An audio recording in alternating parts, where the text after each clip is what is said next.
Narito ang isa pang kapanapanabik na balita sa mundo ng basketball, si dating Miami Heat star Chris Bosh ay babalik sa court para sa farewell game ni Goran Dragic. Si Chris Bosh, na napaaga ang pagreretiro dahil sa pulmonary embolism, ay muling nabigyan ng medical clearance para makapaglaro sa espesyal na event na gaganapin sa August 24.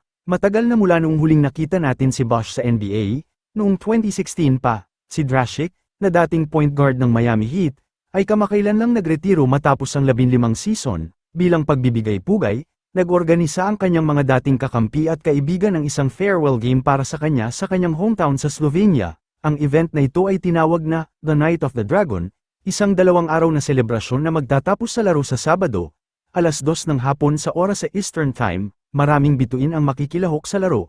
Kasama rito ang kababayan ni Dragic at kasalukuyang Dallas Mavericks star na si Luka Doncic. Nandyan din si Nikola Jokic ng Denver Nuggets, pati na ang mga kapwa Serbians na sina Bogdan Bogdanovic, Boban Marjanovic, at Marko Guduric. Bukod kay Bosh, makakasama rin sa laro ang mga retiradong NBA players na sina Dirk Nowitzki, Steve Nash, at Robin Lopez. Ayon sa website ng The Night of the Dragon, ang event ay magkakaroon ng maraming kasiyahan at mga makabagong aliwan, kasabay ng nakakamanghang basketball action sa court.